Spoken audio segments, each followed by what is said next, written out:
जैसा कि आज की इस वीडियो में हम लोग फिर से जो है एनसीईआरटी क्लास 10th की बुक से जो है विज्ञान यानी कि साइंस को पढ़ेंगे। साइंस का आज जो है चैप्टर यानी कि अध्याय 2 होने वाला है, अध्याय 2 होने वाला है। आप अध्याय 1 यानी चैप्टर 1 का वीडियो यदि देखना चाहते हैं तो एनसीईआरटी क्लास 10th साइंस करके सीरीज करके प्लेलिस्ट बना हुआ होगा, उस प्लेलिस्ट में जा कर के जो है आप चैप्टर 1 का वीडियो देख सकते हैं। चैप्टर 2 में आज हम लोग जो है चैप्टर 2 का पहला क्लास होने वाला है। उसके बाद चैप्टर 2 में हम लोग जो है अम्ल क्षारक एवं लवण को पढ़ेंगे। देखिए यहाँ जो है अम्ल गलत लिखा गया है, यानी कि गलत प्रिंट हो गया है। यहाँ ऐसे अम्ल होना चाहिए और मौल संयुक्त अम्ल ऐसे होना चाहिए, ठीक है। देखिए आप किसी भी एग्ज़ाम का तैयारी करते हैं, जैसा कि बीपीएससी, टीआरई 4, बिहार एसएससी वगैरह, जिसमें जो है साइंस के क्वेश्चन पूछे जाते हैं, उस एग्ज़ाम के लिए यह वीडियो जो है काफ़ी यूजफुल होने वाला है। अब देखिए बीपीएससी टीआरई 4 के लिए अत्यधिक महत्वपूर्ण होने वाला है, क्योंकि बीपीएससी टीआरई 1, 2, 3 का जो एग्ज़ाम हुआ है उसमें जो है 90% क्वेश्चंस जो है वो एनसीईआरटी बुक से पूछे गए हैं। इसलिए बीपीएससी टीआरई 4 के लिए यह बहुत ही महत्वपूर्ण होने वाला है। तो चलिए शुरुआत करते हैं हम लोग। देखिए जैसा कि यहाँ जो है थोड़ा सा और जूम कर लो, ठीक है। अब देखिए यहाँ अध्याय 2 हम लोग पढ़ने वाले हैं। अध्याय 2 में अम्ल, क्षारक एवं लवण, इन तीनों के बारे में हम लोग पढ़ेंगे। अब देखिए जैसा कि यहाँ क्या लिखा गया है कि आपने पिछले कक्षाओं में अध्ययन किया होगा, यानी अम्ल, क्षार एवं लवण के बारे में पिछले कक्षा में भी दिया गया है और यहाँ और हम लोग डिटेल से पढ़ेंगे। देखिए भोजन का खट्टा एवं कड़वा स्वाद भोजन में विद्यमान क्रमशः अम्ल एवं क्षारक के कारण होता है, यानी कि अम्ल के कारण जो है वो भोजन क्या हो जाता है, खट्टा हो जाता है, याद रखिएगा। और क्षारक के कारण जो है भोजन क्या हो जाता है, कड़वा हो जाता है। तो याद रखिएगा, अम्ल के कारण भोजन खट्टा होता है और क्षारक के कारण क्या होता है, कड़वा होता है, तीखा होता है। यदि आपके परिवार का कोई सदस्य अत्यधिक भोजन के कारण करने के कारण अम्लता से पीड़ित हो जाते हैं, जैसा कि अम्लीय ढकार वगैरह होता है, तो आप कौन सा उपचार सुझाएंगे? ऑप्शन यहाँ दिया गया है नींबू पानी, सिरका या बेकिंग सोडा। तो देखिए जब अम्ल से पीड़ित होगा तो उस व्यक्ति को क्या देना है, क्षार देना है, तब जा कर के जो है अम्ल के प्रभाव को क्या कर देगा, क्षार खत्म कर देगा। और जब क्षार से जो व्यक्ति पीड़ित हो उसे अम्ल देना है, ताकि क्षार के प्रभाव को अम्ल खत्म कर देगा। यानी ये दोनों एक दूसरे के प्रभाव को क्या करता है, खत्म करता है। तो यहाँ क्या कह रहा है कि अम्ल से पीड़ित है। अब अम्ल से पीड़ित है तो अम्ल को कौन खत्म करेगा, क्षार खत्म करेगा। तो देखिए नींबू का पानी क्या है, अम्ल है, तो अम्ल में तो अम्ल हम दे नहीं सकते हैं, तो नींबू का पानी नहीं देंगे। सिरका भी क्या है, अम्ल है, तो इसे भी नहीं दे सकते हैं। लेकिन बेकिंग सोडा क्या है, क्षार है, तो याद रखिएगा कोई पीड़ित रहे तो उसे क्या देंगे, बेकिंग सोडा का विलयन देंगे। अब बेकिंग सोडा से यहाँ एग्जाम में 2-3 क्वेश्चन से पूछे जाते हैं। देखिए बेकिंग सोडा का जो रासायनिक फार्मूला होता है वो NaHCO3 होता है।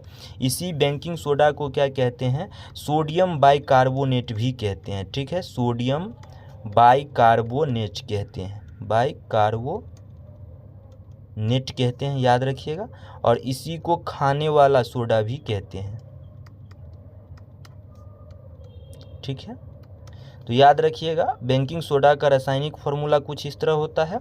इसी को सोडियम बाइकार्बोनेट रासायनिक फार्मूला को कहते हैं, खाने वाला सोडा कहते हैं। नेक्स्ट पॉइंट हमारा क्या है कि उपचार बताते समय आप गुणधर्म का ध्यान रखेंगे। आप जानते हैं कि अम्ल एवं क्षारक क्या है, एक दूसरे के प्रभाव को समाप्त करते हैं। तो याद रखिएगा अम्ल क्षार के प्रभाव को समाप्त करता है, क्षार अम्ल के प्रभाव को समाप्त करता है, ठीक है। अब देखिए नेक्स्ट पॉइंट यहाँ क्या है कि याद कीजिए, थोड़ा सा और जूम कर लेते हैं, ठीक है।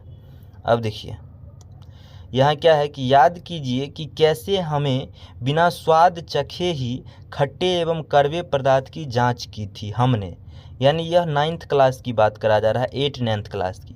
आप जानते हैं कि अम्ल का स्वाद खट्टा होता है और यह नीले लिटमस पत्र को लाल कर देता है। तो देखिए सबसे पहले यहाँ से 2-3 बात याद रखिएगा, उसके बाद क्या हो जाएगा कि इस बिंदु को, इस पॉइंट को समझने में हमें आसानी हो जाएगा।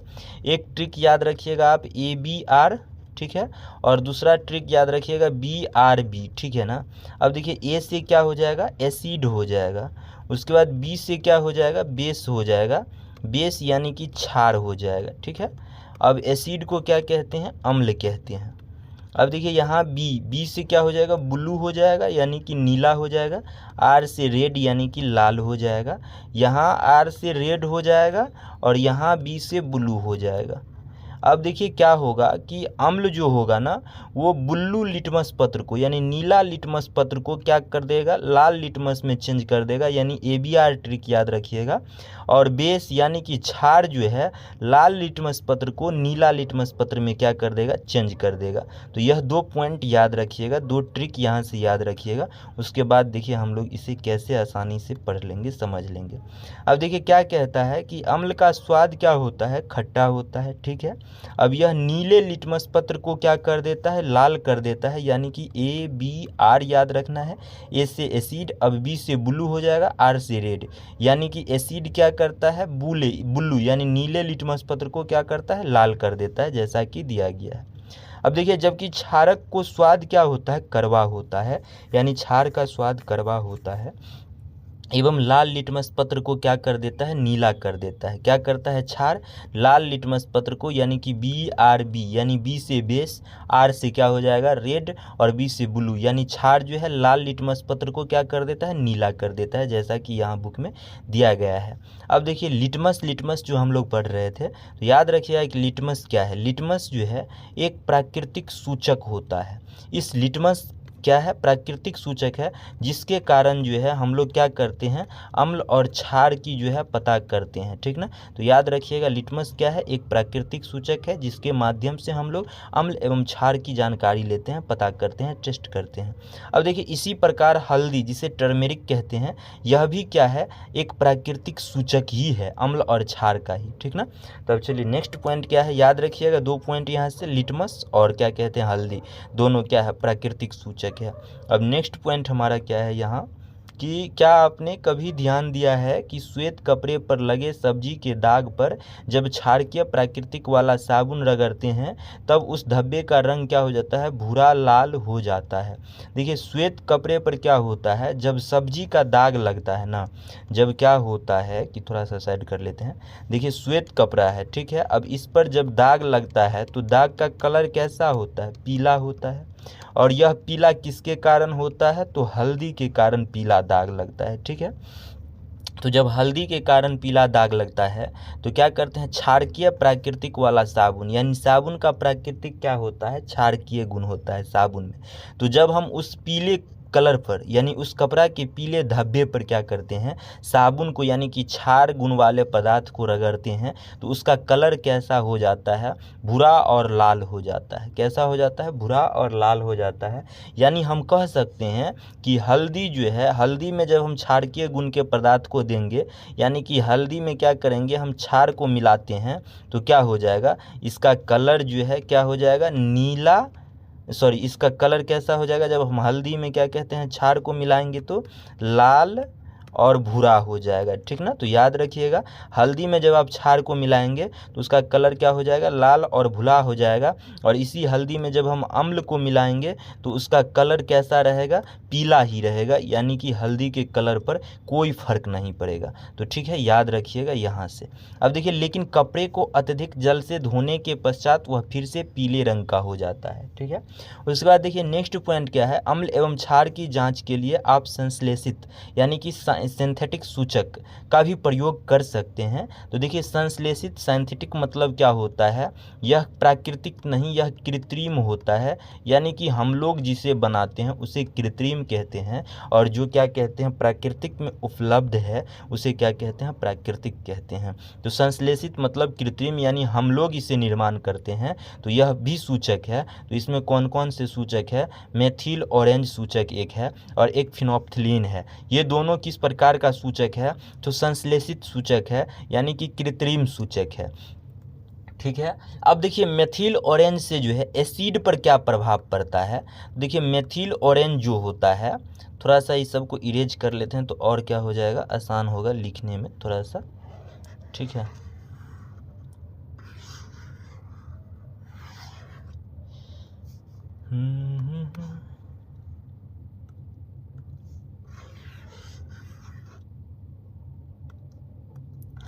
देखिए अब यहाँ हम लोग क्या पढ़ रहे थे, मेथिल ऑरेंज के बारे में।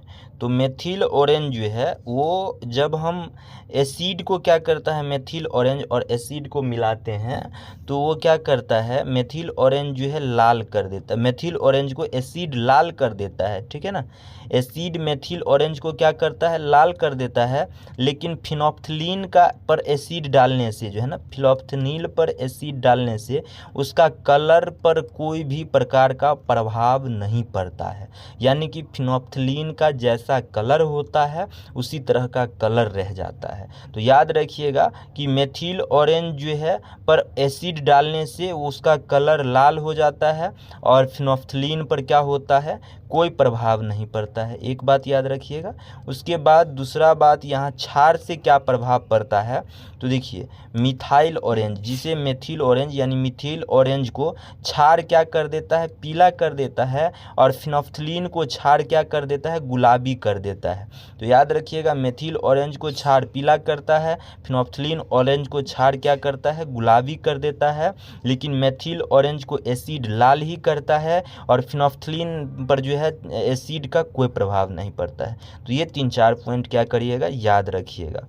उसके बाद देखिए इस अध्याय में हम अम्ल क्षार की अभिक्रिया के बारे में अध्ययन करेंगे। हमें जानकारी प्राप्त होगी कि अम्ल क्षार कैसे एक दूसरे के प्रभाव को समाप्त कर देते हैं। साथ ही दैनिक जीवन में पाए जाने वाली तथा उपयोग में आने वाली बहुत सी रोचक वस्तु के बारे में भी हम क्या करेंगे, अध्ययन करेंगे। तो यहाँ से हमें कुछ भी याद नहीं रखना है। ठीक है, यहाँ से खाली आप लोग क्या कहते हैं, मेथिल ऑरेंज और फिनोप्थलीन पर क्षार और एसिड का क्या प्रभाव पड़ता है यह याद रखिएगा। ठीक है, अब देखिए यहाँ इस पॉइंट को हम लोग कैसे फिर से पढ़ेंगे। देखिए यहाँ क्या है कि लिटमस है ना, क्या कहते हैं, लिटमस विलियन। क्या हुआ, देखिए यहाँ जो है लिटमस विलियन बैगनी रंग का रंजक होता है। यानी कि लिटमस विलियन का जो कलर होता है वह किस प्रकार का होता है, बैगनी रंग का होता है। ठीक है, अब यह लिटमस जो है थैलोफाइटा समूह के लीचेन पौधे से निकाला जाता है। प्रायः इसके सूचक की तरह उपयोग किया जाता है। तो याद रखिएगा लिटमस कहाँ से निकाला जाता है, थैलोफाइटा समूह के लीचेन से। उसके बाद यह सूचक की तरह उपयोग, लिटमस विलियन जब न तो अम्लीय होता है और न ही क्षारकीय होता है तो यह किस कलर का होता है, बैगनी रंग का होता है। ठीक ना, जब न अम्ल और क्षार होता है तब यह बैगनी रंग का होता है।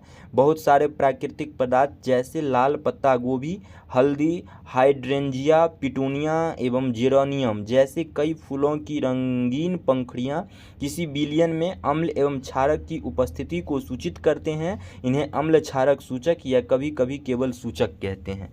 तो याद रखिएगा अम्ल क्षारक सूचक प्राकृतिक लाल पत्ता गोभी भी है, हल्दी भी है, हाइड्रेंजिया भी है, पिटूनिया भी है और जेरेनिया भी है। यह एग्जाम्पल याद रखिएगा, एग्जाम दृष्टिकोण से बहुत ही महत्वपूर्ण है क्योंकि जो है TRE 1 में जो है यह पूछा गया था यहाँ से एग्जाम्पल के बारे में। ठीक है, याद रखिएगा। अब देखिए नेक्स्ट पॉइंट क्या है, नेक्स्ट पॉइंट जो है यह क्वेश्चंस दिया गया है। ठीक है, तो आप लोग जब क्या कहते हैं ऊपर में जो अभी हम 10 मिनट का वीडियो बनाए हैं वो यदि अच्छे ढंग से देखे होंगे या पढ़े होंगे तो यह क्वेश्चंस जो है आपको अपने आप बन जाएगा। ठीक है ना, अब देखिए नेक्स्ट क्वेश्चंस, नेक्स्ट क्या है, अम्ल क्षार के, यहाँ अम्ल क्षार के रासायनिक गुणधर्मों को समझना। ठीक है, अम्ल क्षार के रासायनिक गुणधर्मों को समझना। देखिए आप ऊपर पढ़े होंगे तो बन जाएगा, लेकिन फिर भी हम लोग क्या करते हैं थोड़ा सा जान लेते हैं। तो देखिए क्या है कि अम्ल जो होता है उसमें क्या पाया जाता है, अम्ल में थोड़ा सा 1 मिनट रुकिएगा।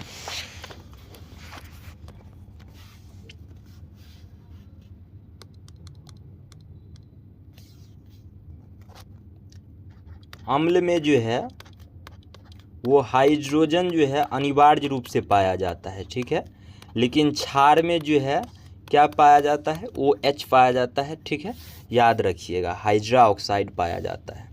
तो अब देखिए यहाँ अब हम पहले तो जानकारी लेंगे कि कौन सा यहाँ पदार्थ अम्ल है और कौन सा क्षार है, उसके बाद नीचे का क्वेश्चन हमसे बन पाएगा। तो देखिए यहाँ क्या है, ओनली हाइड्रोजन है, OH नहीं है, यानी यह क्या हो जाएगा, अम्ल है। यह भी अम्ल है इसी तरह यह भी अम्ल है, इसी तरह यह भी अम्ल है। अब देखिए यहाँ क्या है, OH है, ठीक ना, OH है, हाइड्रो ऑक्साइड है, हाइड्रा ऑक्साइड है, यानी यह क्षार है, यह भी क्षार है, यह भी क्षार है, यह भी क्षार है, यह भी क्षार है। यानी यहाँ अब आप लोग क्या कहते हैं, अम्ल और क्षार में अंतर कर लेंगे।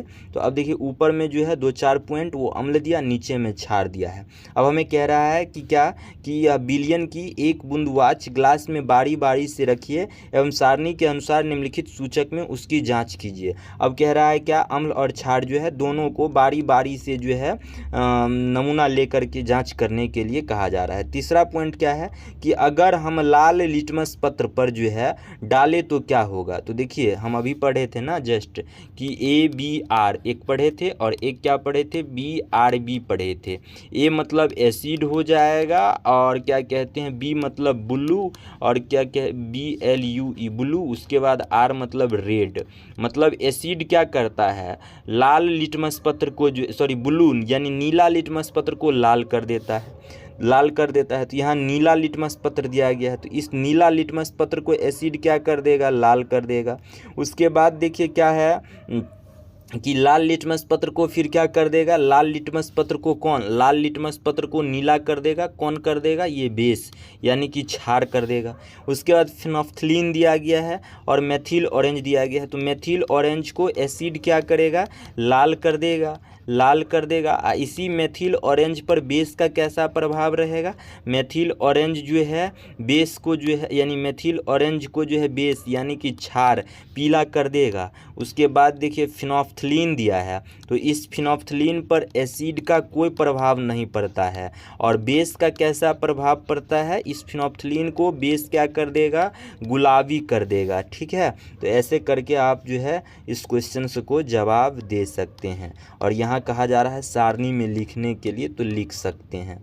अब देखिए नेक्स्ट पॉइंट क्या है, गंध सूचक के बारे में हमें पढ़ना है। देखिए रंग में परिवर्तन के द्वारा यह सूचक हमें बताता है कि कोई पदार्थ क्या है, अम्ल या क्षार है। अभी तक जो हम लोग पढ़ रहे थे वो क्या पढ़ रहे थे कि रंग में परिवर्तन हो रहा है और रंग के परिवर्तन के आधार पर हम उसे अम्ल और क्षार होने का डिसाइड करते थे। लेकिन जब हमें रंग में परिवर्तन ना हो, गंध में परिवर्तन हो जाए, तब उस स्थिति में क्या कहते हैं, गंधीय सूचक कहते हैं। देखिए जैसा कि यहाँ दिया गया है, कुछ ऐसे पदार्थ होते हैं जिनकी गंध अम्लीय या क्षारकीय माध्यम में भिन्न हो जाती है यानी अलग हो जाती है, इन्हें गंधीय सूचक यानी ऑल्फैक्टरी इंडिकेटर कहते हैं। आइए इनमें से कुछ सूचक की जांच करते हैं। देखिए जैसा कि दिया गया है, तो देखिए इस क्रियाकलाप को पढ़ने से पहले हम लोग क्या करेंगे कि यहाँ नीचे में जो उदाहरण दिया गया है उसे यदि पढ़ लेते हैं तो यह क्रियाकलाप जो है हमें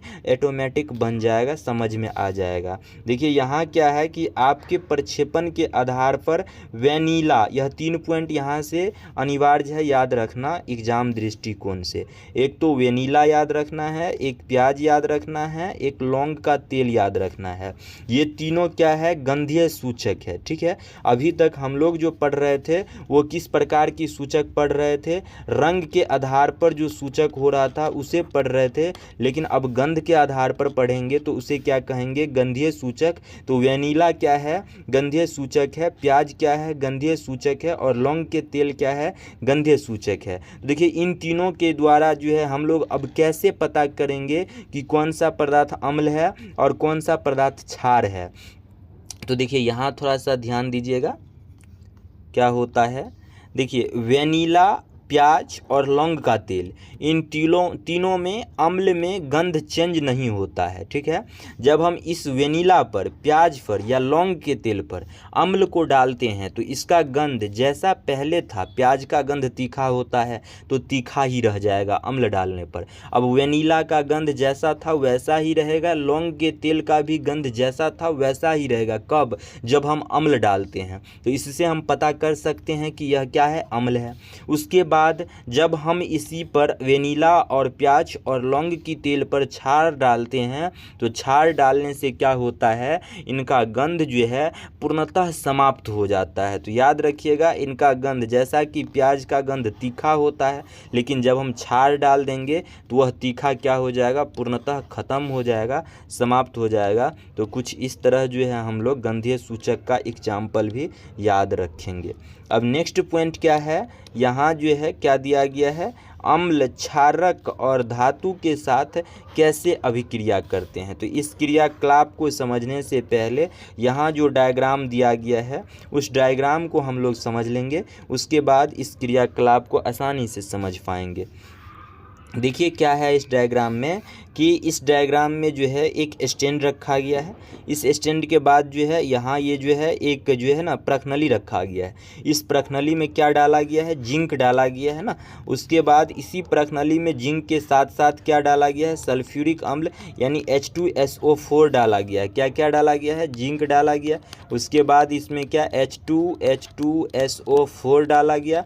जब यह दोनों डाला गया तो क्या मिला हमें, बुलबुले, हाइड्रोजन गैस के क्या मिले, बुलबुले मिले। यानी इन दोनों रिएक्ट करने के बाद हाइड्रोजन और जिंक और सल्फ्यूरिक एसिड था ना, जिंक और सल्फ्यूरिक अम्ल को जो है वो रिएक्ट करने के बाद हमें क्या मिलता है, H2 मिलता है, हाइड्रोजन गैस के बुलबुले मिलते हैं। जैसा कि यहाँ दिया गया है, दानेदार जिंक के टुकड़े के साथ तनु सल्फ्यूरिक की अभिक्रिया एवं ज्वलन द्वारा हाइड्रोजन गैस की जाँच। यानी कि क्या होता है, जब हम जिंक डालते हैं और जिंक में क्या कहते हैं, एसिड डाल देते हैं तो हमें क्या मिलता है, हाइड्रोजन गैस के बुलबुले मिलते हैं। अब हम कैसे पता करेंगे कि यह हाइड्रोजन गैस का बुलबुला है या नहीं। तो देखिए यहाँ कैसे टेस्ट किया गया है, एक क्या करा गया है, पाइप डाला गया है। इस पाइप से जो है हाइड्रोजन गैस को इस साबुन के विलयन वाले बर्तन में निकाला गया है। निकालने के बाद क्या होगा कि जब इसमें साबुन का जब विलयन होगा तो क्या बनेगा, ये साबुन का विलयन क्या बनाएगा, बुलबुला बनाएगा।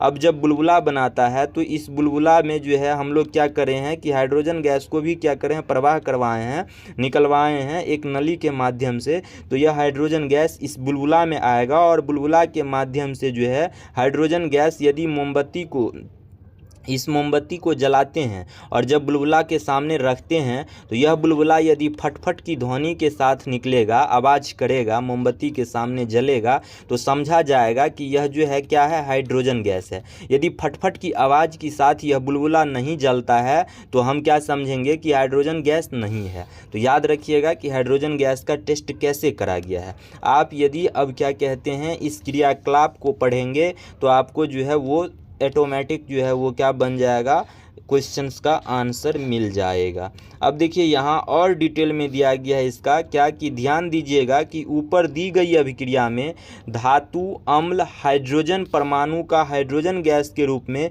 विस्थापन करती है। जैसा कि धातु के रूप में जिंक था और क्या कहते हैं अम्ल के रूप में H2SO4 था, तो हाइड्रोजन परमाणु को क्या किया, हाइड्रोजन गैस के रूप में विस्थापन किया था, यानी कि हाइड्रोजन गैस हमें मिला था, यही बात कह रहा है। और एक यौगिक बनाता है जिसे क्या कहते हैं, लवण कहते हैं। एक यौगिक क्या करता है, बनाता है, जिसे क्या कहते हैं, लवण कहते हैं। अम्ल के साथ धातु की अभिक्रिया को इस प्रकार व्यक्त करा जा सकता है। अब क्या बनाएगा, यौगिक बनाएगा। तो यौगिक कौन सा बनाएगा, देखिए हाइड्रोजन गैस तो मिला ही हमको, उसके बाद जिंक क्या करेगा, इस SO4 के साथ रिएक्ट कर जाएगा, यानी ZnSO4 बना देगा। ठीक है, तो यह क्या है, लवण है, याद रखिएगा। ठीक है, यही बात यहाँ कह रहा है ना, लवण। यहाँ देखिए इस प्रकार लिख सकते हैं, अम्ल जो है धातु के साथ अभिक्रिया किया, यह क्या है, अम्ल है। उसके बाद यह क्या है, धातु है। जब दोनों अभिक्रिया करता है तो लवण बनाता है, यानी कि ZnSO4, और हाइड्रोजन गैस यानी H2 बनाएगा। ठीक है, तो याद रखिएगा। आपने जिन अभिक्रिया का प्रेक्षण किया है, क्या आप उनका समीकरण लिख सकते हैं। तो देखिए समीकरण इस तरह हम लोग क्या करेंगे, लिख सकते हैं। ठीक है, और यह जो है रिएक्शन याद रखिएगा। उसके बाद यहाँ देखिए क्या कह रहा है, एक प्रखनली में जिंक के कुछ दानेदार के टुकड़े रखिए, यानी कि जिंक रख दिए, ठीक है। उसमें 2 ml सोडियम हाइड्रोक्साइड यानी NaOH को क्या कहते हैं, सोडियम हाइड्रोक्साइड। तत्पश्चात क्रियाकलाप 2.3 के अनुसार क्रियाओं को दोहराएं एवं अपने प्रेक्षण को लिखें। तो देखिए क्या होता है, जिंक जब जिंक क्या है, धातु है, यह क्या है, क्षार है। अब यह अभिक्रिया करता है तो क्या करता है, हाइड्रोजन गैस निकालता है और सोडियम जिंकेट का निर्माण करता है। सोडियम जिंकेट क्या है, लवण है। तो देखिए अभी हम लोग जो है यह क्या है, क्षार है। और इससे पहले जो हम लोग पढ़ रहे थे, थोड़ा सा जूम कम कर लेते हैं, तो देखिए यहाँ जैसा कि हम लोग पढ़ रहे थे, यहाँ पढ़ रहे थे तो यह क्या था, अम्ल था। यानी अम्ल को धातु के साथ अभिक्रिया कराते थे तब लवण और हाइड्रोजन गैस हमें मिलता था। लेकिन यहाँ क्या करते हैं, क्षार के साथ धातु को भी रिएक्शन करवाते हैं, फिर भी हमें क्या मिलता है, लवण और जल मिलता है। तो यह रिएक्शन जो है अपवाद है, ठीक ना, यह क्या है, अपवाद है, याद रखिएगा। हालांकि क्या होता है, क्षार के साथ जो है धातु रिएक्ट जो है वो कम ही करता है, लेकिन जिंक एक ऐसा अपवाद धातु है जो क्षार के साथ भी रिएक्ट करता है, ठीक ना। तो याद रखिएगा अम्ल और धातु दोनों रिएक्ट करता है, हालांकि एक अपवाद रिएक्शन है जिंक, ठीक ना। तो याद रखिएगा, हालांकि ऐसा होता नहीं है, लेकिन जिंक क्या है, अपवाद है जो क्षार से अभिक्रिया करता है। देखिए यहाँ दिया गया भी है कि आप देखेंगे कि अभिक्रिया में पुनः हाइड्रोजन गैस बनता है, जैसा कि यहाँ, किंतु ऐसी अभिक्रिया सभी धातु के साथ संभव नहीं है। यानी जिंक क्या है, अपवाद है जो धातु क्या कहते हैं, अम्ल और क्षार दोनों से अभिक्रिया कर लेता है, लेकिन सभी धातु जो है क्षार से अभिक्रिया नहीं करता है, याद रखना है। अब देखिए नेक्स्ट पॉइंट क्या है कि धातु कार्बोनेट कहे तो यानी कि Na2CO3, जैसा कि इस क्रियाकलाप में दिया गया है। धातु हाइड्रोजन कार्बोनेट NaHCO3, जैसा कि यहाँ दिया गया है। उसके बाद अम्ल के साथ कैसे अभिक्रिया करते हैं, कह रहा है अम्ल के साथ कैसे अभिक्रिया करते हैं। तो चलिए देखते हैं कैसे अभिक्रिया करता है।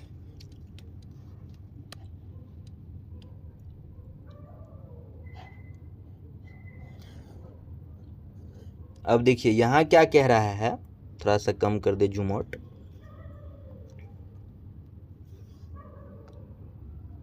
कह रहा है क्या कि प्रखनली ए में लगभग इतना सोडियम कार्बोनेट Na2CO3 लेना है एवं प्रखनली बी में, यानी दो प्रकार का प्रखनली लेना है, एक प्रखनली ए और दूसरा प्रखनली बी, और एक में क्या करना है, Na2CO3 को मिलाना है, जैसा कि यहाँ रिएक्शन बनेगा। Na2CO3 क्या है, क्षार है। उसके बाद बी प्रखनली में क्या डालना है, NaHCO3 को डालना है, जैसा कि यहाँ जो है थोड़ा सा और ऊपर कर लेते हैं, जैसा कि यह रिएक्शन आपको बनेगा, यह रिएक्शन बी से और यह रिएक्शन ए से बनेगा। अब देखिए NaHCO3 यह भी क्या है, क्षार है, यह भी क्या है, क्षार है, दोनों क्षार है। अब दोनों को क्या कहता है हमें कि आगे पढ़ेंगे, यदि दोनों प्रखनली में लगभग 2 ml HCl मिलाना है, यानी यह भी क्षार यह भी क्षार, दोनों में 2 ml HCl मिलाना है, ठीक है। HCl मिलाते हैं, HCl क्या है, अम्ल है, यानी क्षार और अम्ल से अभिक्रिया करा रहे हैं। तो याद रखिएगा जब कभी हम क्षार प्लस अम्ल से अभिक्रिया कराएंगे तो हमें जो उत्पाद के रूप में मिलेगा वो लवण मिलेगा और जल मिलेगा, ठीक ना, यह याद रखिएगा। और इस प्रकार के अभिक्रिया को उदासीनीकरण अभिक्रिया कहते हैं, जो अभी हम और डिटेल में इसे पढ़ेंगे नीचे। लेकिन हालांकि यहाँ देखिए Na2CO3 और अम्ल कहता है मिलाने के लिए, तो NaCl बना और H2O बना। NaCl क्या है, लवण है, दोनों स्थिति में यह क्या बन रहा है, लवण बन रहा है, और यहाँ H2O यानी कि जल बन रहा है। उसके बाद एक हमें क्या बन रहा है, कार्बन डाइऑक्साइड क्या बन रहा है, गैस बन रहा है, दोनों स्थिति में। तो याद रखिएगा जब हम Na2CO3 या NaHCO3 दोनों को अम्ल से अभिक्रिया करवाएंगे तो हमें क्या मिलेगा, लवण जल के साथ साथ हमें क्या मिलेगा, कार्बन डाइऑक्साइड गैस मिलेगा, ठीक ना। तो याद रखिएगा। अब देखिए यहाँ क्या कह रहा है कि जब हम उत्पादित कार्बन डाइऑक्साइड गैस को चूने के पानी से प्रवाहित करने पर, यानी कि चूने की पानी से हम क्यों प्रवाहित कर रहे हैं, यहाँ देखिए यहाँ देखिए यह जो है अनुसार प्रत्येक स्थिति में उत्पादित गैस को चूने की पानी से प्रवाहित कीजिए, अपने निरीक्षण को जो है अभिलिखित लिखिए। यानी इसका आंसर हमें कहाँ मिलेगा, अब जस्ट नीचे मिलेगा। देखिए जब हम चूने की पानी से क्या करते हैं, प्रवाहित करते हैं, यहाँ चूने की पानी से प्रवाहित करते हैं तो चूना का पानी COH होल 2 हो जाएगा और कार्बन डाइऑक्साइड दोनों को प्रवाहित करते हैं तो रिएक्ट करके हमें क्या मिलता है, CaCO3 मिलता है जो श्वेत अवक्षेप बनाता है और H2O क्या, जल मिलता है। यानी CO2 क्या है, अधात्विक ऑक्साइड है, यानी अधात्विक क्या है, ऑक्साइड है, और ये COH होल 2 क्या है, क्षार है। यानी जब क्षार को अधात्विक ऑक्साइड के साथ रिएक्ट करवाते हैं तो लवण और जल मिलता है, यह भी बात याद रखिएगा, ठीक है। उसके बाद देखिए जब अत्यधिक हम क्या करते हैं, कार्बन डाइऑक्साइड प्रवाहित करते हैं तब कैल्शियम कार्बोनेट जो है हाइड्रोजन यानी कैल्शियम कार्बोनेट, जल और कार्बन डाइऑक्साइड दोनों अभी जो है तीनों रिएक्ट करने के बाद हमें क्या मिलता है, CaHCO3 होल 2 मिलता है जो जल में क्या है, विलयशील है, तो याद रखिएगा, ठीक है।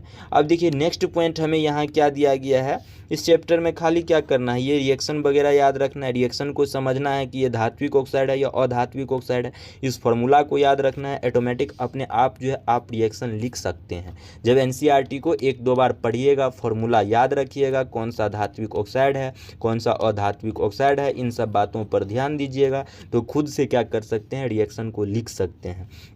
लेकिन इसके लिए आपको क्या करना होगा, 2-3 बार NCERT को पढ़ना होगा, फॉर्मूला को याद रखना होगा साथ में। अब देखिए नेक्स्ट पॉइंट, अत्यधिक ये तो हम पढ़ लिए। नेक्स्ट पॉइंट क्या है, चूना पत्थर जिसे क्या कहते हैं, लाइमस्टोन, खड़िया, चौक एवं संगमरमर कैल्शियम कार्बोनेट के विविध रूप है, यानी CaCO3, इन्हीं को क्या कहते हैं, चूना पत्थर भी कहते हैं, इन्हीं को लाइमस्टोन भी कहते हैं, इन्हीं को खड़िया चौक भी कहते हैं, इन्हीं को संगमरमर भी कहते हैं। तो यहाँ से यह बात याद रखिएगा। अब सभी धातु कार्बोनेट एवं हाइड्रोजन कार्बोनेट अम्ल के साथ अभिक्रिया करके संगत लवण, कार्बन डाइऑक्साइड एवं जल बनाते हैं, जैसा कि हम लोग जो है यहाँ पढ़ लिए थे ना। यहाँ देखिए क्या है, यह सोडियम कार्बोनेट है, यह सोडियम हाइड्रोजन कार्बोनेट है, अम्ल के साथ अभिक्रिया करके लवण, जल और क्या, कार्बन डाइऑक्साइड गैस बनाते हैं। यही बात यहाँ दिया गया है।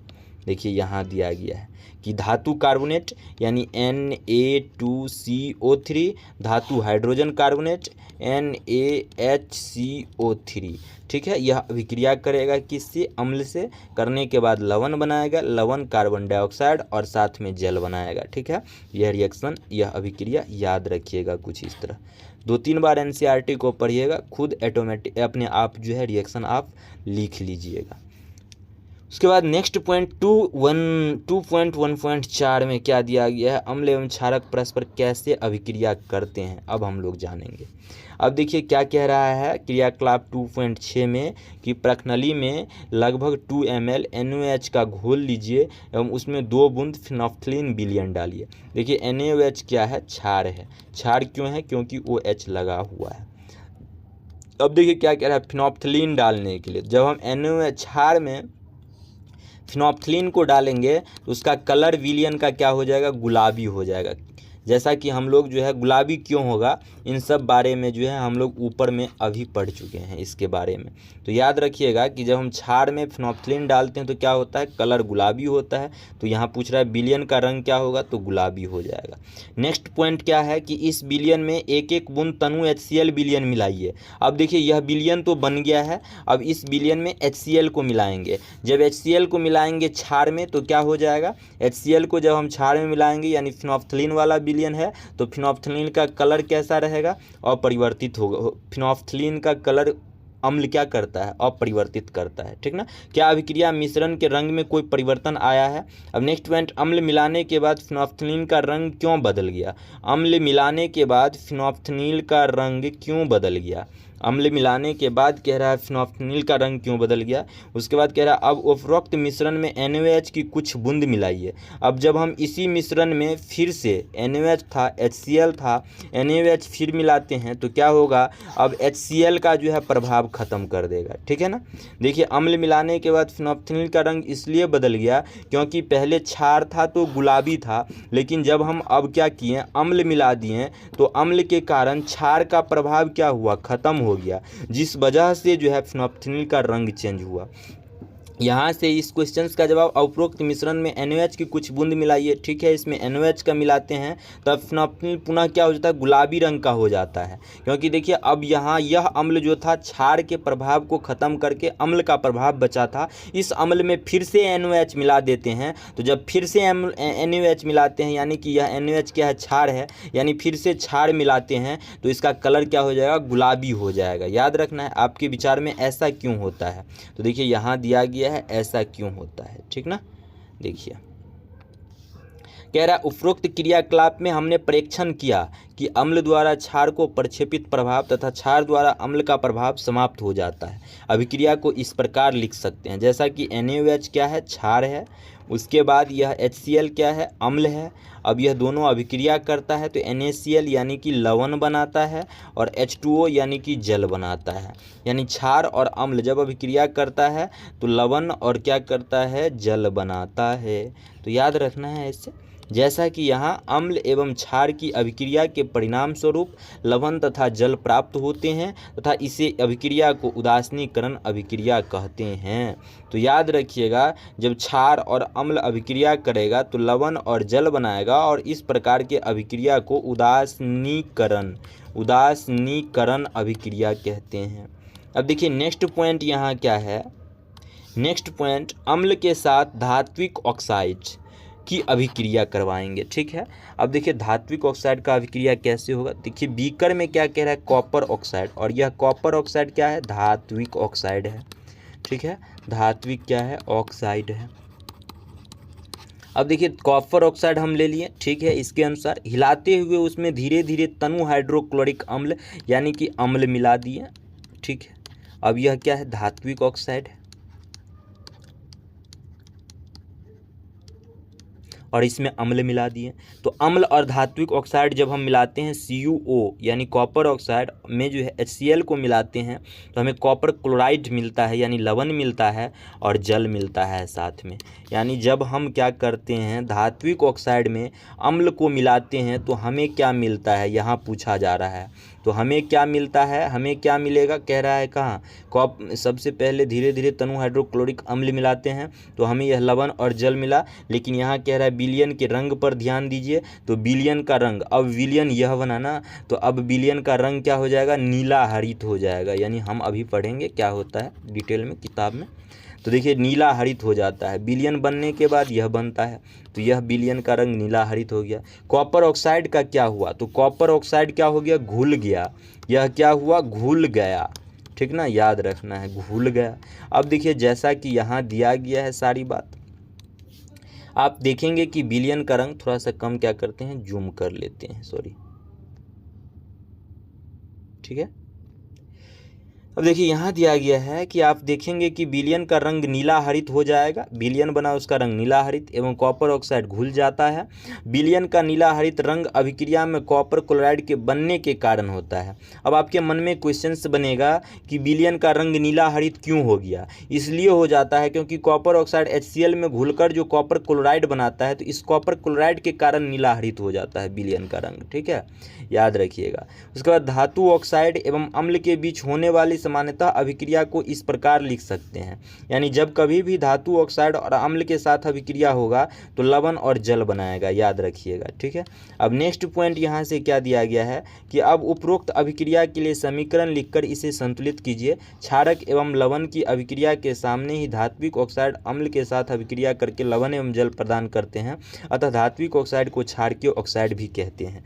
देखिए यहाँ कहने का अर्थ क्या हुआ कि जब हम थोड़ा सा पहले क्या करते हैं, इस लिखा हुआ बातों को इरेज कर लेते हैं ताकि और आसानी से लिखकर हम समझ सकें। देखिए यहाँ कहने का अर्थ क्या हुआ कि सबसे पहले आप लोग पढ़े होंगे, अभी हम लोग पढ़े हैं जस्ट, कि जब हम क्या करते हैं अम्ल को क्षार से अभिक्रिया करवाते हैं तो हमें क्या मिलता है, लवण मिलता है और साथ में जल मिलता है। लेकिन यहाँ क्या किए हैं, अम्ल तो है ही और अम्ल के जगह अम्ल है और क्षार के जगह हम लोग क्या दे दिए हैं, धातु ऑक्साइड दे दिए हैं। तब फिर हमें क्या मिला है, धातु, क्षार के जगह धातु ऑक्साइड और अम्ल तो है ही, तो फिर भी हमें क्या मिल गया है, लवण और जल मिला है। और जब हम अम्ल और क्षार को रिएक्ट करवाते हैं तब जाकर हमें लवण और जल मिलता है। तो यहाँ जब हम धातु ऑक्साइड को क्षार के जगह दिए हैं और फिर भी हमें लवण और जल मिला है, यानी कि धातु ऑक्साइड क्या हो जाएगा, क्षारीय प्राकृतिक का हो जाएगा। यही बात यहाँ कह रहा है कि धातु का जो ऑक्साइड होगा वो किस प्रकार का होगा, क्षारकीय ऑक्साइड होता है, तो याद रखिएगा। अब नेक्स्ट पॉइंट क्या है यहाँ, नेक्स्ट पॉइंट है कि क्षारक के साथ अधात्विक ऑक्साइड की अभिक्रिया, यानी अभी हम लोग पढ़ रहे थे ना कि अम्ल के साथ धात्विक ऑक्साइड, लेकिन अब पढ़ेंगे हम लोग क्षारक के साथ धात्विक अधात्विक ऑक्साइड। क्रियाकलाप 2.5 में आपने कार्बन डाइऑक्साइड एवं कैल्शियम हाइड्रोक्साइड जैसा कि CO2 और COH2, ठीक है, इसका चर्चा कर रहा है। चूने का पानी, इसी को चूने का पानी कहते हैं।